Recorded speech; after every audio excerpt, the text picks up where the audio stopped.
बिहार सरकार आदरणीय श्री सम्राट चौधरी जी के नेतृत्व में मंत्रिपरिषद का विस्तार हुआ और मंत्रिपरिषद के विस्तार में दुनिया के सर्वाधिक लोकप्रिय नेता, भारत के यशस्वी प्रधानमंत्री श्री नरेंद्र मोदी जी और भारत सरकार के रक्षा मंत्री, गृह एवं सहकारिता मंत्री, भारतीय जनता पार्टी के राष्ट्रीय अध्यक्ष, भारत सरकार के स्वास्थ्य मंत्री और बिहार सरकार के निवर्तमान मुख्यमंत्री श्री नीतीश कुमार जी इस ऐतिहासिक पल के साक्षी बने। बिहार सरकार के मंत्रिपरिषद के विस्तार के बाद विभाग का बंटवारा हुआ और मुझे राजस्व एवं भूमि सुधार विभाग की जिम्मेवारी दी गई। जैसा कि आप लोगों को पता है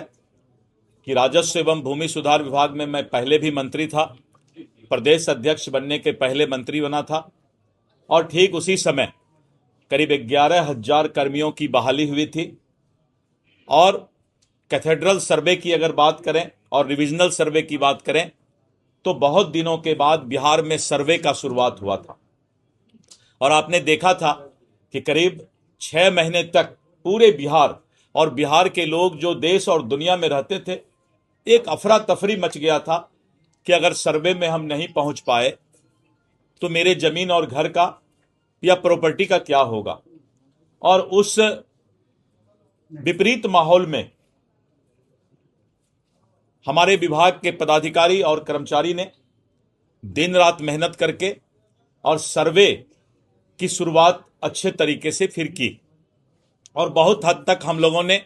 उसमें अपनी सफलता भी पाई है। आज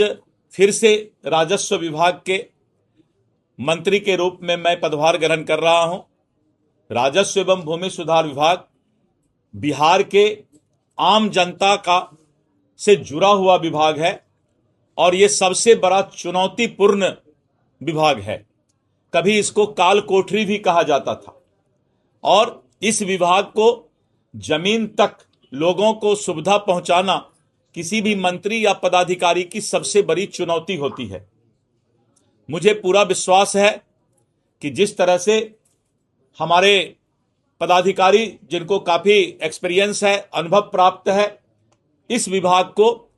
जनमानस के पटल पर खरा उतारने का प्रयास करूंगा। विगत कुछ दिनों से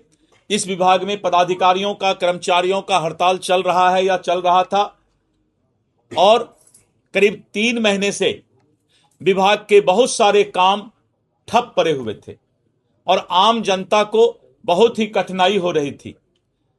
विभाग के प्रयास से, सरकार के प्रयास से फिर से सब कुछ पटरी पर आ रहा है और आम जनता को राजस्व विभाग से सही तरीके से सब काम उसका निपटारा हो, इसका विभाग आज से प्रयास शुरू कर देगा। नीचे स्तर पर विभाग की काफी बदनामी है और जिसको लेकर के लगातार विभाग प्रयास कर रही है कि विभाग के अंदर साफ सुथरा और स्वच्छ काम लोगों तक मिल सके। मैंने पहले भी इस विभाग में स्पष्ट संदेश दिया था कि मैं किसी भी परिस्थिति में किसी को गलत करने पर बकसने वाला नहीं हूं और पहले भी मैंने कार्रवाई की थी और आज भी मैं पदभार ग्रहण करने के बाद यही बोल सकता हूं कि विभाग जनमानस के पटल पर खरा उतरे और किसी भी तरह का आम लोगों को दिक्कत नहीं हो, इसका भरपूर प्रयास करूंगा।